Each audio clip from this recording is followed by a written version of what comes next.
Hello, I'm Daryoush Najafi. Welcome to the third day of London Collections Men. Two wet dream designers really for me today.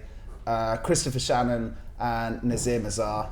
And our brilliant, illustrious panel are going to introduce themselves. My name's Gary Aspden. I'm a brand consultant, primarily working with Adidas, who I'm retained by. My name's Patrick Grant. I'm the creative director of eTorts. I'm Henry Holland, creative director of House of Holland. I'm Mimma Viglezio, a creative consultant. So these four are brilliant at, establishing successful fashion businesses and and running them. And I think it would be interesting to first talk about how Christopher Shannon was probably after Kim Jones, one of the first people really to do the kind of new wave sportswear, that step change in men's fashion that London really headed up.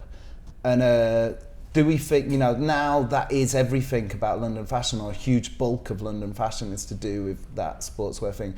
Has it got legs? Where's it going as a business? Guys, take it away. Shall I say something? I think it's more about streetwear in a sportive way, and I think it's very much influenced by the music industry.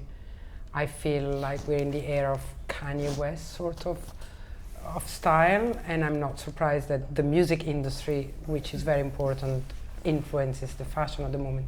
But I also think it does have legs because it talks to a wider audience than the classic men's fashion, which is more a Milanese thing. I know it's not always like this, but London is perfect for this because London is cooler and more modern and younger, and it has influenced the rest with this. So I do think it has legs, and it's a long-standing trend.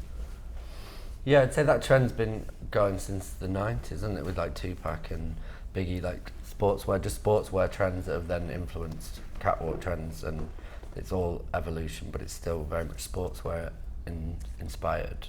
And I think this big sport, there was a lot of noise about London shows in sportswear last season. It was all about sportswear. It doesn't feel, from the coverage that I've seen so far, it doesn't feel to have been as big a kind of sportswear season, or whether the press have just picked up on different things. Well, that's what I'm interested in a little bit, because I know, because that is the thing that we'll do. Like we did that. I think that happened to Carrie to some extent. Carrie doing cassette players, she actually went on to huge success in terms of profile, in terms of working with brands. But the fashion industry sort of went, oh, you just do sportswear, and they wanted her to become Mugler, or they wanted her to become Walter van Beirendonck. So yeah, I think that's very interesting, because all these designers, they just live for it. Since you don't do sportswear, what's your take?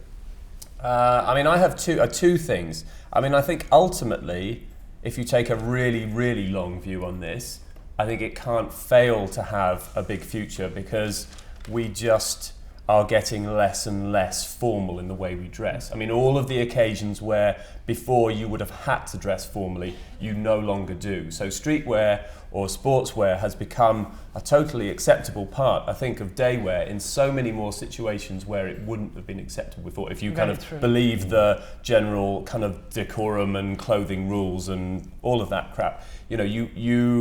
That's all breaking down, and it's breaking down far faster in countries like China and Korea and Japan and other emerging, sort of fashion centres where they haven't got the long established rules that Britain and in Italy and France and so on, and also the United States, New York especially, have. So I think it must have a long-term future. I think it will probably come and go in waves, because I think we're getting into, if you talk about musicians, into a period where a lot of the musicians who would have been wearing sportswear 5 years ago are now all of a sudden wearing three-piece suits and pocket handkerchiefs, or certainly some of them are. But I think the big thing that I think about this, this sportswear that we're talking about, Christopher or Nazir or, Kim's stuff when he was doing it, is that this is kind of expensive sportswear. And I think the real trick, and I think what you know, we're going to talk about Christopher Shannon in a minute.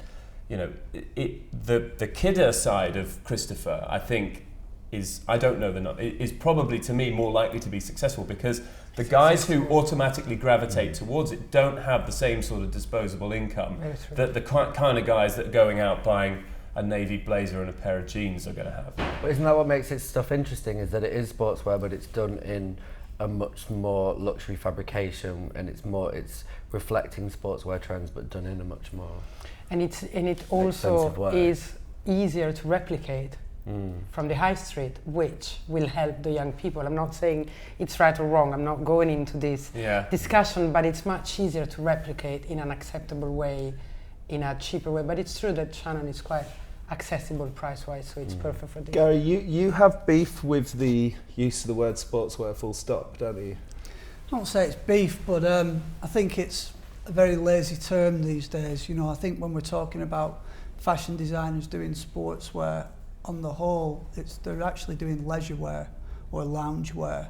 It's not really sportswear. You know, I mean, that top that you're wearing right now, people will say that's sportswear because it's got a hood on it and because of the fabrics it's made of, but nobody's going on an athletics track wearing that. It's not athletics wear. So it's kind of, you know, so it's, I'd like to see it. No offense. So you know, it's like somebody saying, well, this was designed by a fashion designer, therefore it's couture. It's quite a lazy usage of that term. I think sportswear is one of the most misunderstood areas in fashion. I hear what you're saying about it being influenced by music, but I would also say that a lot of those musicians are influenced by street fashion.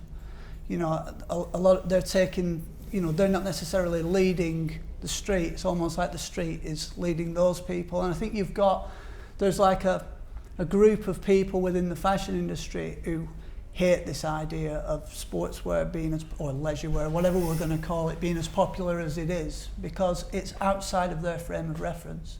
So in some ways they're threatened by it. So it's like they're always declaring trainers are over, you know, back to tailoring, and the reality of it is, you know, as you were saying, a lot of people just don't dress that way. And I think it's acknowledging that people's wardrobes, it's like, I think every man should have a suit in his wardrobe, but I think at the same time everybody should have a tracksuit in their wardrobe. There's a time in my life where if I'm going to get on a long distance flight, I want to wear a tracksuit. You know, Sunday afternoons, I want to wear a tracksuit. You know, but if I'm going out to a christening or I'm going out to a wedding, I want to wear a suit. I'm going to a funeral, I'm going to wear a suit. So it's this idea that, you know, it's like, you know, we wear this style of clothing all the time because it's a trend. I don't think that's an honest reflection of the way people dress.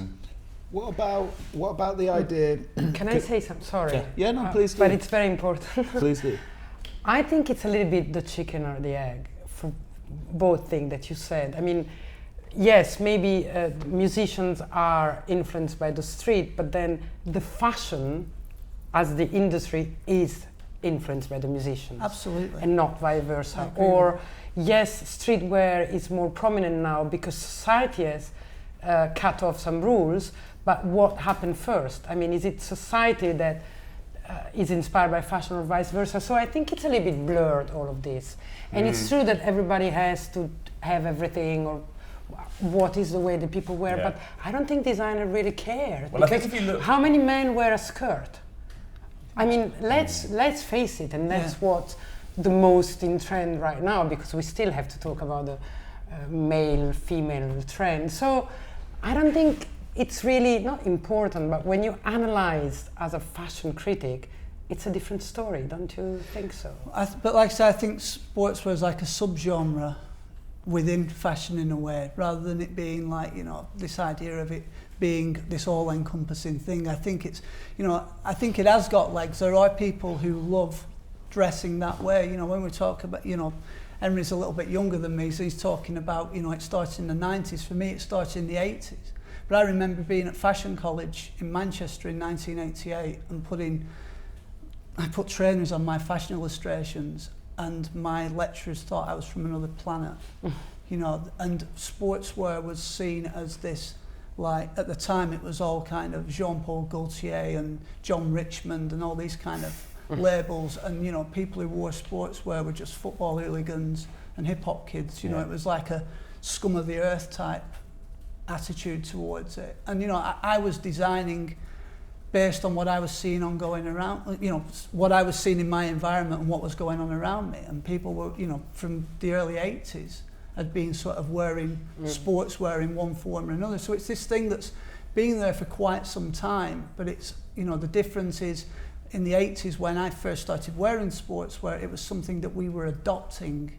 It was something that wasn't actually being designed to be worn to go to a nightclub. It was something that was being designed to wear on a running track. We were taking those things and adopting them, where how it's changed now in the 21st century is it's being kind of pre-packaged, not only by fashion designers, but by sportswear companies themselves in order to sort of sell to people who are going to nightclubs. Well, there's been an interesting, both Nike did it more consciously, went back to their roots with the running shoes, and now actually, you know, the most fashionable people wear running trainers. You know, about 3 years ago there was this sort of backlash against the retro trainer, and especially the way Adidas is being worn, because Adidas have always done the performance trainers, but I've noticed again the most fashionable kids are wearing the performance trainers, the athlete's shoe, and not the fashion version or of it. or the at least hinting at that that much more. But also I was wondering, just to throw it in there, because obviously I like sportswear, but I was wondering, is it also, when people say streetwear, do they merely mean playground wear? Because often a lot of the values around it, you know, a lot of the values involved in the music, it's actually, it does feel to some extent like you're trapped in playground values, in sort of very childish world. You know, it's all about looking tough and being part of a gang, and you know, I do like the iconoclasm of it, but a lot of it is sort of playground values. What do you think? I think sportswear can look really chic. I don't think it's necessarily trying to look like a gang. I don't think it's, you know, anything of the sort. I do think that it's I think the tracksuit is probably the most dangerous, rebellious thing a person can wear in 2014. I think a lot of the symbols of the counterculture and symbols of rebellion have been so ingratiated into the mainstream that there's nothing threatening about them anymore. If you walk down Oxford Street, you're going to see cannabis leaves, you're going to see dead rappers on t-shirts, dead rock stars on t-shirts, upside down crosses, pentagrams, all this stuff that were sort of symbols of, you know, this rebellion, the counterculture, whatever you want to call it, have been consumed into the mainstream. And, you know, things like a leather biker jacket with studs in, which once upon a time was like quite a threatening proposition, has become standardised. You know, you walk through a shopping centre and someone walking towards you with a Mohican and combat boots on, you don't feel in any way threatened or intimidated by that.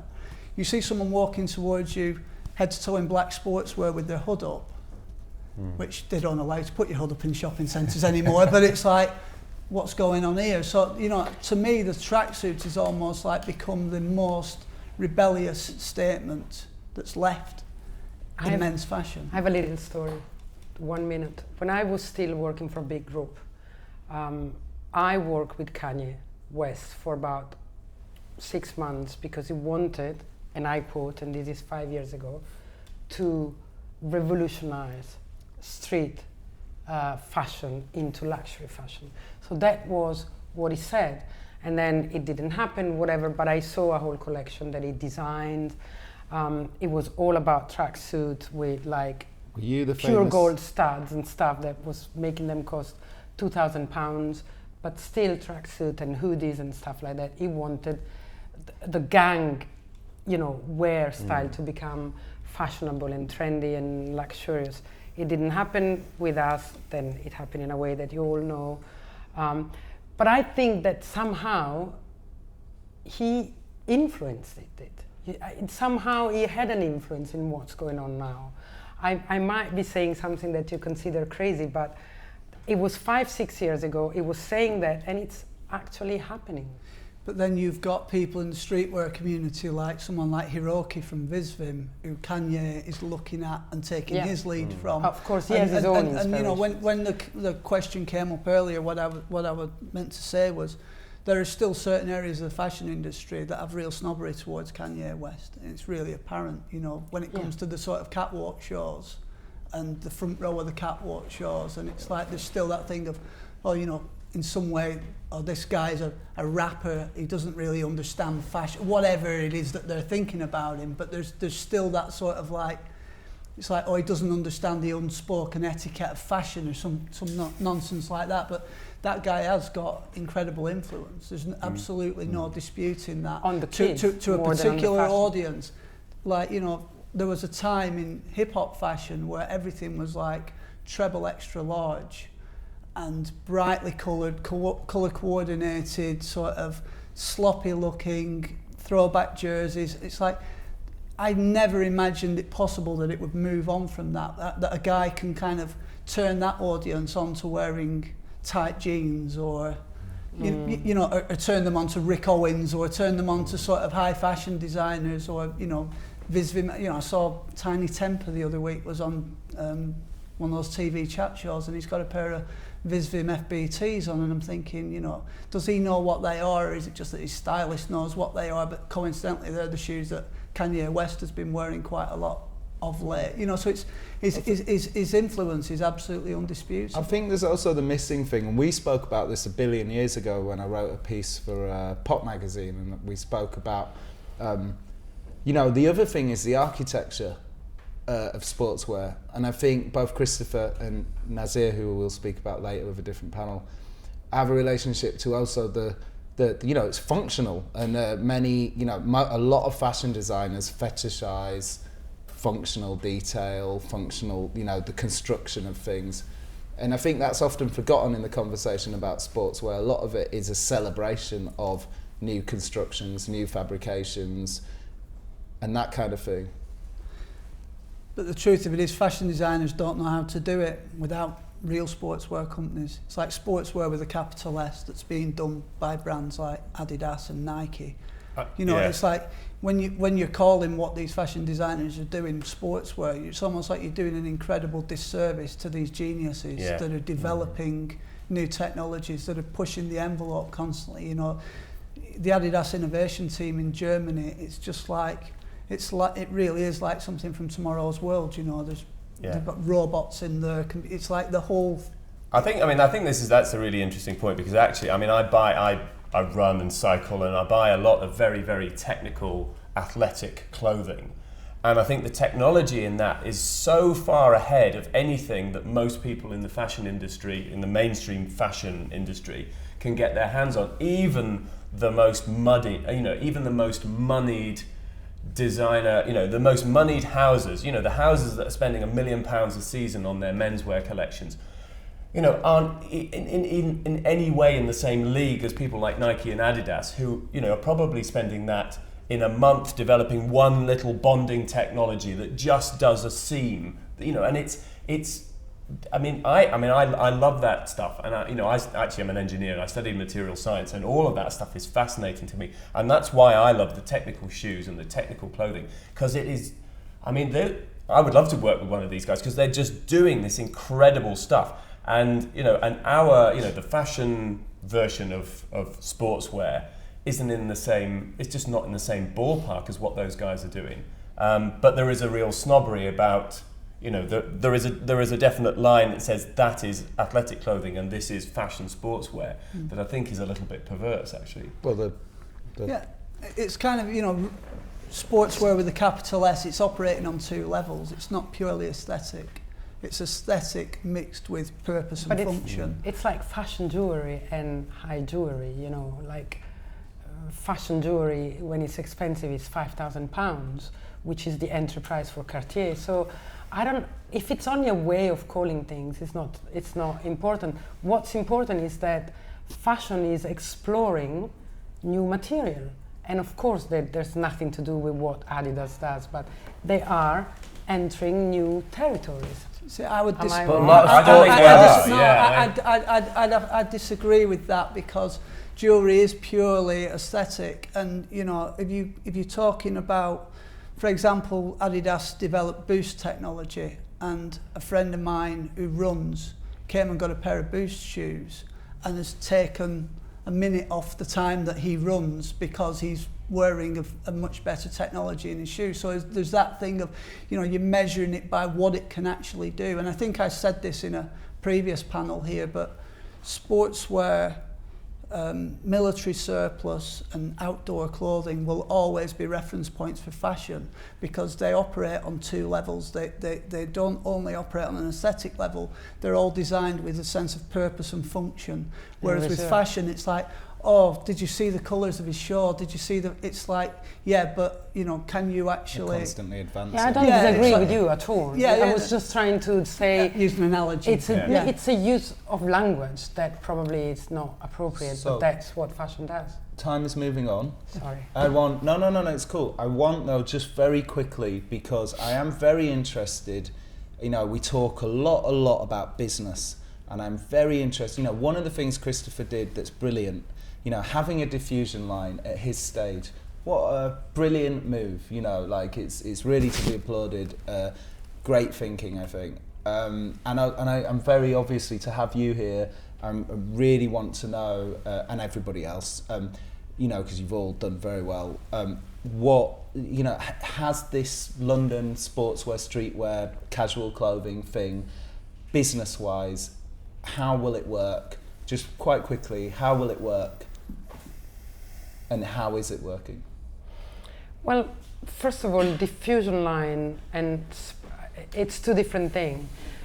It was probably brilliant to do it, but you need the money to do it. So not every designer can afford on its fourth season to have a main line and a diffusion line. So good for him that he could afford it. You know, you still Did have ASOS help? Was it ASOS? Did ASOS I'm not sure. But someone financed it because No. anyway. I don't know. He might have done it himself. Yeah. I mean, it's very tight. Huge, it's very small. It is. It's well I know, contained. but you still have to have the time, the people, and the funds to do it. I mean, I sort work of with designers splits his that effort, couldn't doesn't afford. he? I mean, the when you see the line in the showroom, you know, the kidder and the main line all together is about the same amount of clothing as, you know, the rest of us put out.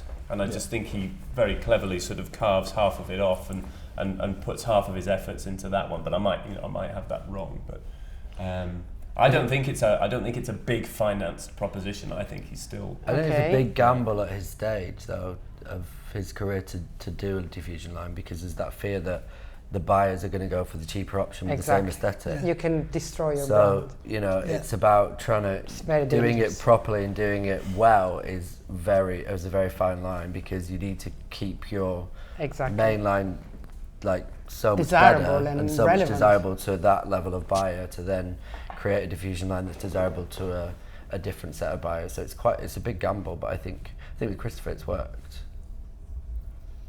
so far.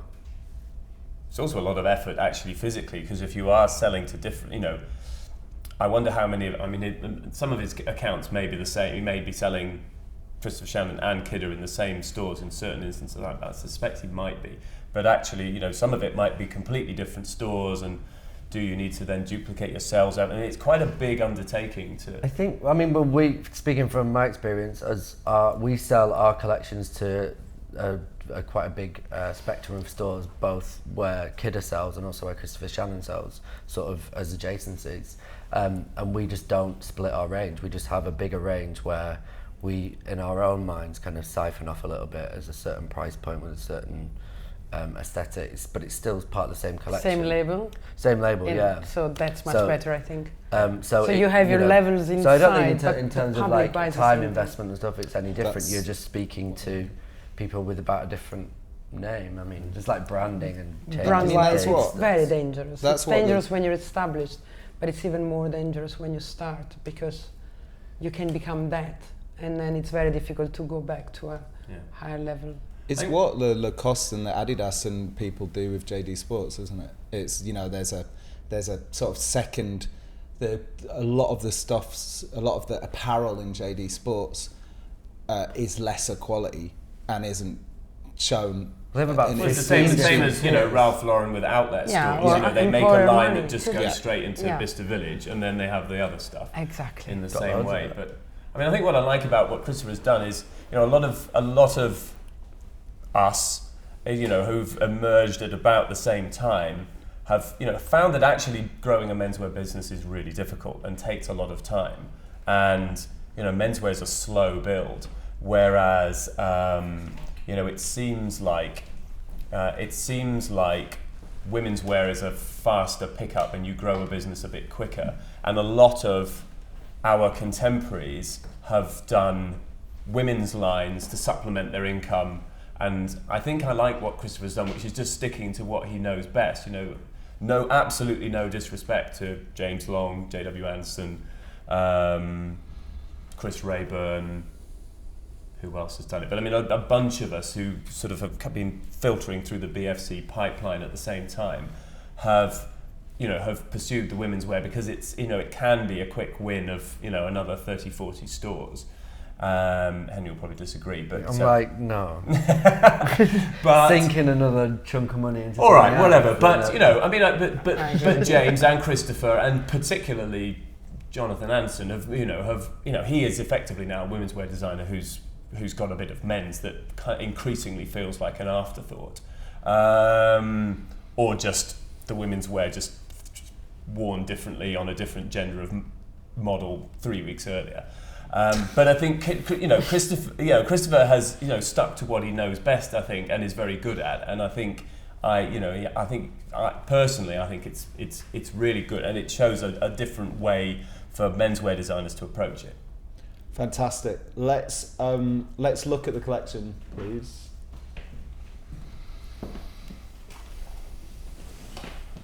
Can I have a time check? 5:45. Okay. Oh, we get two. So, if you could what we'll do is we'll run through fairly quickly, and if people just shout stop, when you want it to stop, I think that might be the best way, because we can always go back. Mm-hmm. So, if you could run through. And I'll let you guys lead on where you want to stop. So.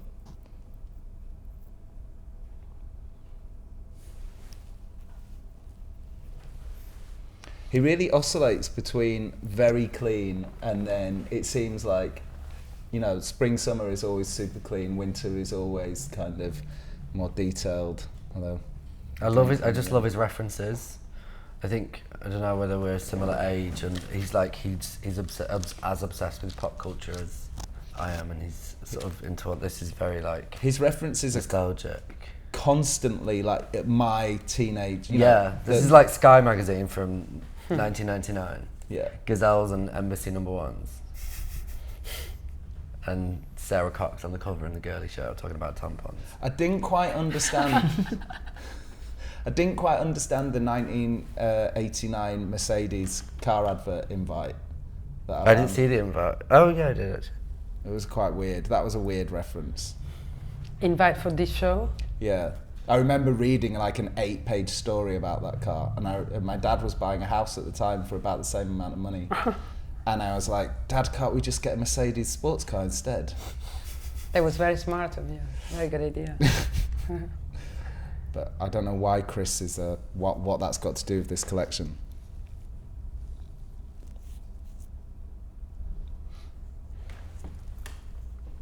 I think maybe it goes back to that thing about the references thing. It's probably like that car was probably a reference in his head about at the same time. About it always feels, everything Christopher does always feels very, very personal.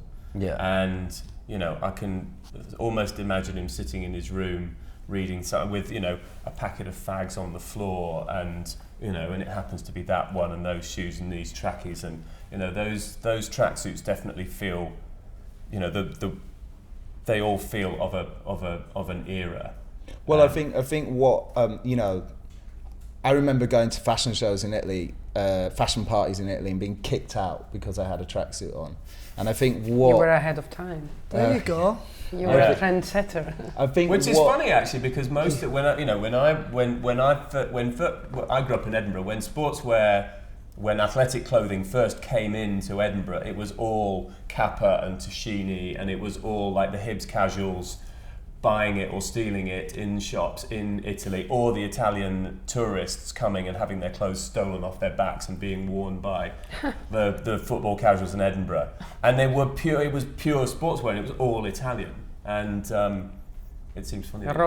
It's interesting you've picked up on that, because one of the things that interests me about sportswear as well is the difference between how Europe interprets sportswear versus how the US interprets sportswear, because especially in the internet age, you've got this, it's almost like US culture is steamrolling global culture, and you're getting this homogenized idea of American fashion, and yet sportswear, like sportswear, when I first started wearing sportswear, was if you bought a Tashini tracksuit in 1982-83, you were paying £75 for one, which is the equivalent now of spending about £300 or £400 on something.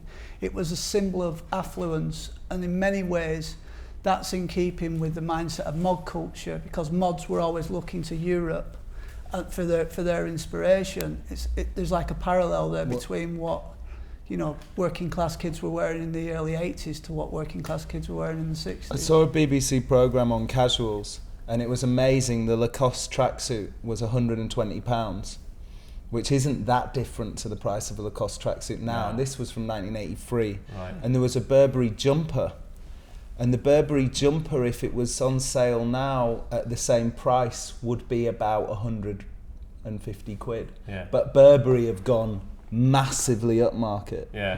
And Lacoste have gone massively down market. But I think it's interesting talking about money and street, and these clothes. I mean, in the jewellery that Judy Blame has made for the show, there are printed on cloth pound notes, old pound notes, and sort of slightly oversized 10p pieces. So there's money. I mean, this is literally, there is money hanging off these guys in a quite literal sense through the jewellery that Christopher's put in the show.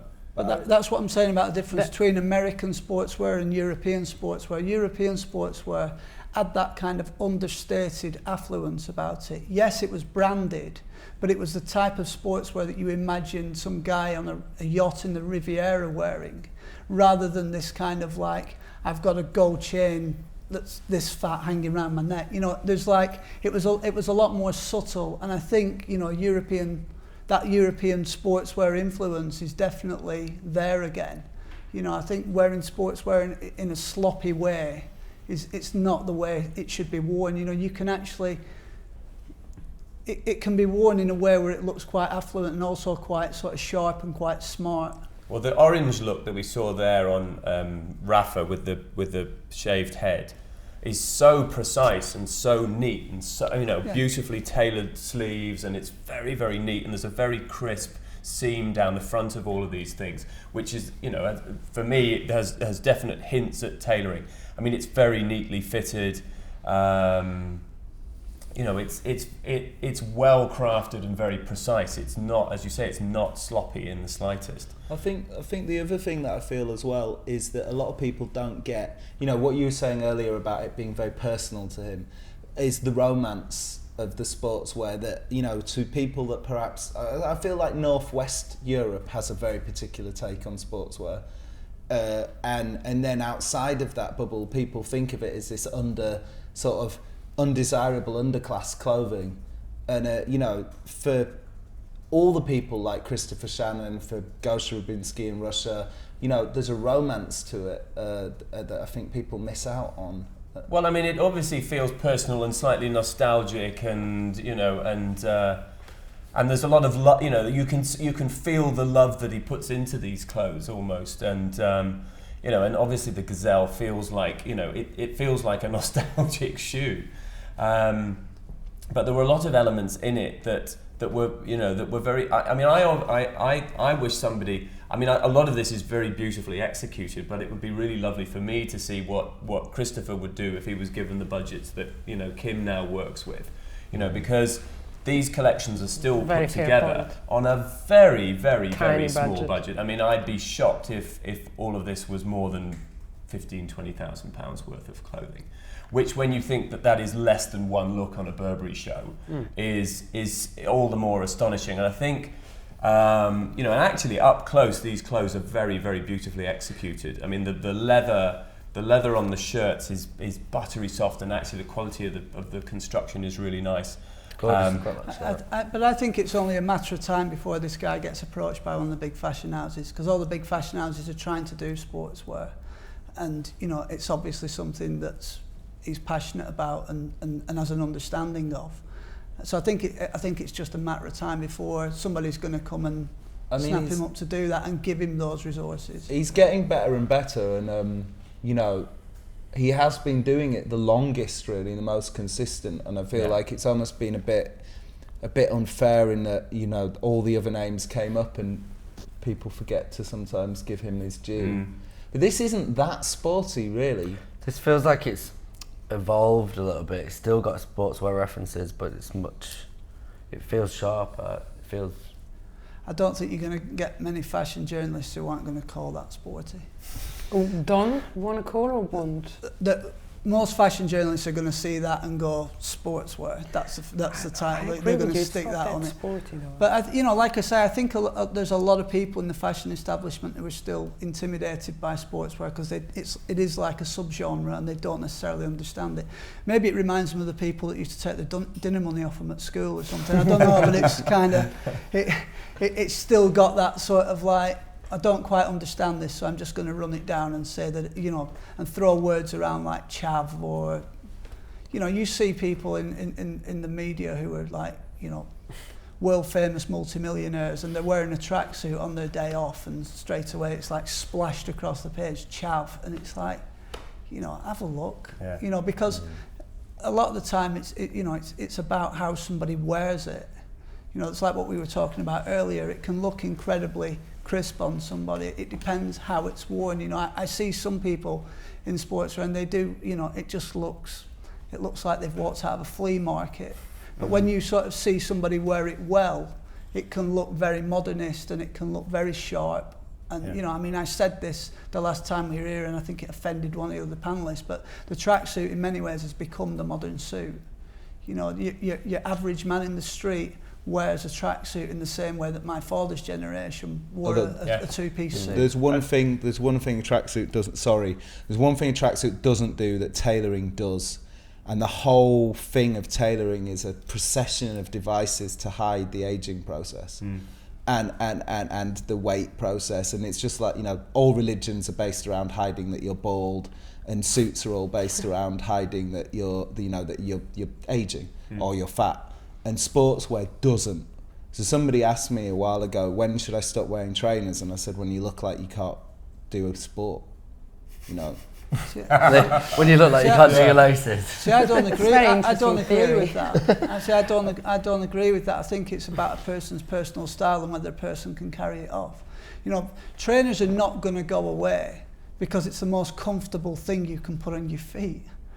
That's the bottom line of it. It's like, I have, grown-up shoes in my wardrobe, and when I wear them, if there's an occasion where I have to put those on, I just can't wait to get home and take them off. I'm used to wearing trainers. I've worn trainers since I was a kid. They're the most comfortable option. That's a fact. People, there's times when you want to look smart, but comfort's always going to be a big wanted factor. to say something about this idea of how, there are very obvious references here to the way that clothes are being. I mean, there's some very, very clever construction in some of, I can't remember when it was or where it was at the time, but there was a definite thing of wearing your tracksuit kind of thrown down off your back so that it was kind of just hanging off you. And a lot of there's sort of multiple sections of tracksuit tops that have been constructed and they're all zip. I had a quick look backstage at the clothes.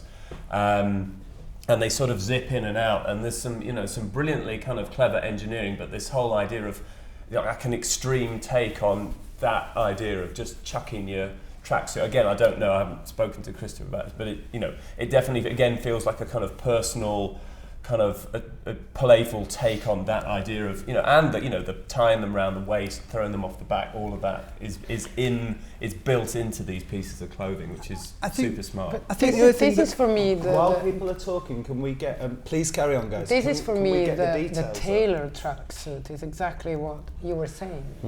I absolutely adore this because it's a way of making a tracksuit elegant, because about the old fat men in trainers and tracksuit, come on, I mean, it's not going to look elegant. Fidel Castro looks good in a tracksuit. He's pretty old. Yeah, it's not that fat. No, I don't think, I disagree, but anyway, I don't think it's as elegant as well-cut suit. While when you're, you have that kind of body and that age, you look even elegant in the classic sense of the way. But what I like here is that the tracksuit is all but sloppy. It's tailored, it's beautiful. I can't see the material. You said you've seen the collection, so yeah. I mean, there's some very. First three it's looks quite are firm, actually. Lots all of the printed stuff. What are those? Those are intarsia knits. And then leather. Is that a leather tracksuit trousers? Is it leather? There is quite a bit of leather in. I didn't see it all because they were bagging it up, but fantastic. certainly a lot of it is. Some of the shirts at the end that look a bit like nylon are actually in leather. Okay. I think another thing that I've noticed, aside from the clothes, is also the casting of this show. One of the things I always used to notice when stylists would try and do fashion shoots that were sportswear shoots, was the ones that always came off best were the ones where they cast the right models.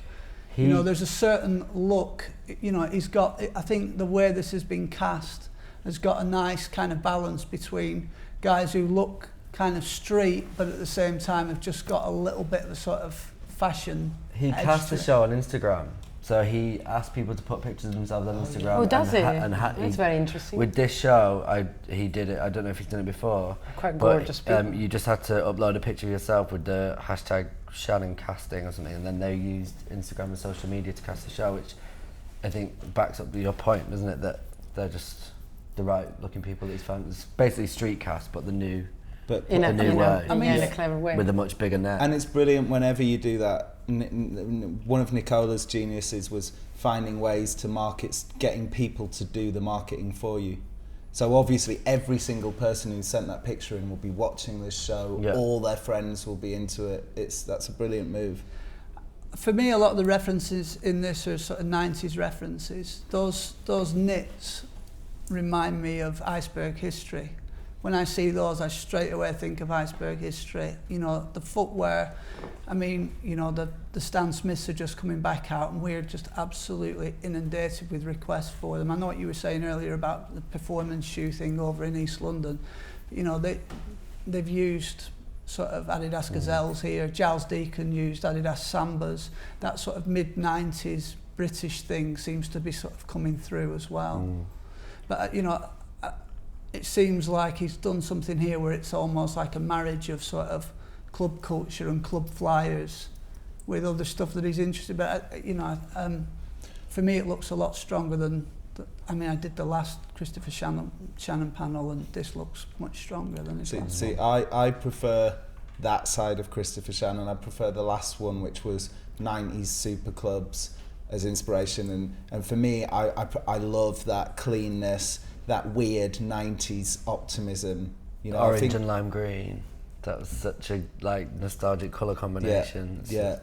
I love that 90s optimism, futurism, like that. Wow, everything is going to be brilliant. The economy's brilliant. Yeah, I don't. Technology's brilliant. I never see the 90s as futuristic. I always see the 90s as a sort of retro decade. It was the first decade when everybody started looking backwards rather than forwards. Particularly the mid-90s, there was this real kind of, it was like mass nostalgia in this country, where it was like, Britain's great again, everyone's waving Union Jacks. It's just like the 60s. We've got, young British artists, we've got Britpop, we've got, there was that optimism, but futurism I don't associate with that. There was two very definite things going on. There was people who were, there was dance music culture, and there was the whole horrific embarrassment of Britpop. I'm not going to. Some of the bands were brilliant, but the whole embarrassing thing around it. I remember myself thinking, "Can't I have my own youth? Why do I have to have the Beatles' youth?" Or but there was also Yeah. and the internet and Drum and bass and the end of you know, we weren't going to get nuked. You know, I grew up thinking I was going to die any second. And I all remember of a Threads. I don't remember Threads, but I remember nuclear attack on Sheffield. The jewelry. Kept me awake With at the night, that one. £5 Wow. notes. Quite interesting. Yeah, so we asked to bring up some of the details here so you can talk about the I details. mean, are we going to do the thing where we go through outfit by outfit, or is this just going to be a general overview? Well, we don't have enough time, so we just thought we'd bring up the details so you could look at the details. I've got a question from the audience. I feel like a sort of children's TV presenter when I say that. Like Noel Edmonds of fashion. Okay. Do you think Shannon now has the footing and direction to head a luxury brand abroad? If so, where? I guess they mean which house. Or internationally, by Yeah. abroad. Give him Iceberg.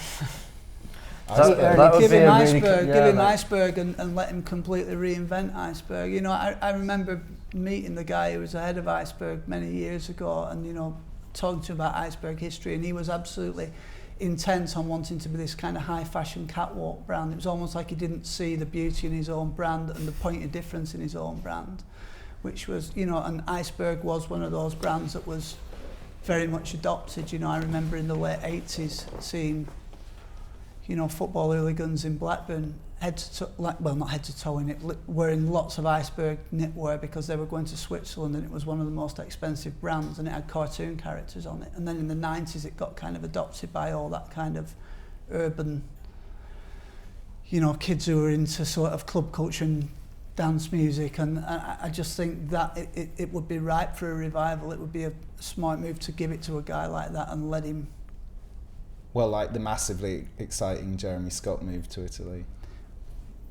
Well, yeah, you know, I mean, that the thing with the Jeremy Scott move, it's like, it seems so obvious. Yeah, when absolutely. Afterwards, you were like, why didn't, you Oh know. no, I was talking about before it happened. I mean, like, sorry, that sounds arrogant, but I mean, it's so obvious that Yeah. it was like, why on earth has nobody in Italy done?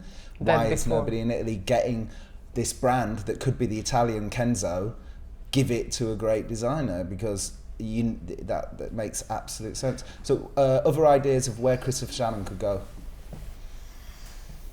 or if he could go, if you think he's ready. I think he is. I think he's got so much imagination. He's got great kind of technical skill. I think he just, you know, like so many people in London, there is only so much you can do with a tiny, you know, a relatively tiny budget. And again, I think a lot of time, you know, when it almost ought to be, you know, there ought to be a sort of handicap system when reviewing shows based on a certain amount of like how many £1 million have they been, you know, spending just to pull this stuff together. Because the difference, I think, you know, the London shows do really brilliantly well. You know, stacked against the most incredible financial kind of handicap that, you know, again, you know, there are shows that are going out in London over the last 2 days that probably cost less than £5,000 to put together. You know, that's just nothing. But the imagination is you know, imagination is free, and you know,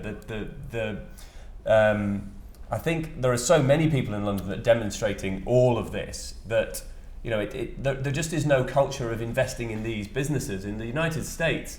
You know, Rag & Bone had been going 5 minutes when, you know, Andrew Rosen stepped in and gave them a chunk of money, and now they're a huge brand. It doesn't exist here. I was having a conversation. I disagree on that. I mean, what about McQueen and McCartney? Or Well, how many others? I mean, that's 2 in 20 years. Well, Christopher Kane and Christopher JW Kane just now. just and happened. But again, this is all women. JW. And I mean, I agree. I mean, yes, it's probably slower, but I just wanted to say something about the big international house. You know, I totally agree with you that these people with their imagination, given the right budget, can do marvelous. But about heading a big house internationally, I don't know if this guy, but I don't know. I'm not being doubtful. I just don't know. Does he know how to do also something else? Because a big house cannot be only, and you know better than me, one thing. So I haven't seen him enough to imagine. I mean, I think would I that's hire him yet? I don't know. I mean, would I have who bought would have J.W. thought- Anderson? No. Who So, would you have, know, who would it's have like- thought Kim could do Dunhill? But he did. Yeah. And he made it, you know, and he went to Dunhill and he learned a bunch. And then when he went to Vuitton, he took everything that he'd learned at Dunhill and managed to retain his brilliance and took all his streetwear, sportswear, athletic wear knowledge with him, and now at Vuitton it's all come together in one brilliant package. But what would be really you've got to have a exciting little about him- step. You can't expect Well, but him it to know works everything. better for Vuitton than it did for Daniel. It Chucks. wasn't the greatest success for Chucks. Daniel. So I'm looking at all the beautiful watches, and I'm aware of the time. So Henry hasn't spoken very much, so please. I was just going to Henry. say, it'd be really. I think that would be really exciting to see with someone like Christopher, because his collections are so personal and all his reference points are so personal that you get a real sense of him from that. Putting him in a huge house would be really fascinating and exciting to see him blend the house's heritage with his, like, you know, personal take on things. But knowing him, do you think he can? I have no idea. I'm not. Yeah. Yeah. I don't know absolutely whether love he's a this very show, quiet person, and I think sometimes I've never that worked maybe with him. I've works never against seen him in the studio. But everybody likes him. I mean, I have never, you know, everybody personally loves him. He's a you know, lovely but quiet and very personal individual, and maybe you need a bit more front to. A little bit make more it. arrogant. don't Okay, know. I would now like a very quick closing comment from each member of the panel, starting with Gary. I think he's great. I think what he's doing is great. I think, you know, one of those big fashion houses should sit up and take notice of what he's doing, because I think it's great. And like what you said earlier, it is very personal. You know, his roots are in the northwest of England. He's grown up in Liverpool. There's something very, what's the word? You know, when you talk about him doing diffusion lines, of the way that he's cast the models, there's something almost quite democratic about him. It doesn't seem to have that like elitism or snobbery, and I don't know. It's not stuff that a lot of it I wouldn't wear. It's not my style, but I rate what he's doing. Patrick. There's rarely anything I see him do that I don't think is 100% totally genuinely him. I think I see a lot of designers putting clothes out, or a few designers putting clothes out, that I feel they have absolutely no belief in. I think he has complete belief, total belief in everything that he does, and there are so many beautiful elements in there that I think just with, you know, a bunch of production, you know, expertise and money behind him could turn it into something really phenomenally beautiful. I mean, it's very good, but it's, you know, it's just a step away from being something really. I mean, everything down, you know, the invitations, the music, everything is just right. And I think there are very few people who consistently get it right in the way that he does. Holland. I love Chris's work. I buy a lot of it. I really, like, on a personal note, it's exactly what I love to wear, and I love his reference points, and I kind of relate to them really closely. And I partly disagree a little bit with Patrick. I think it is really beautiful what he does and where it is right now, and it's kind of it's at the right point. It's hitting what his customer wants and what they love to wear. So you get the final word. Well, I don't know him personally, so I have a much, you know, more detached judgment. I absolutely love this show because I think it transpired that it's real. I like the fact that it doesn't try to copy or follow in a unthought way any trends. And if I were a man, I would wear most of this, which doesn't mean anything, but you know, also on a subjective way, I really love this style. And I think he has a different take of this, you know, sportswear trend. And I think it's more wearable. I think it's more wearable, less pushed to an extreme, less, yeah, I absolutely love it. I wish I'd known him better. I don't, but I probably will. Thanks, guys. Adorable panel.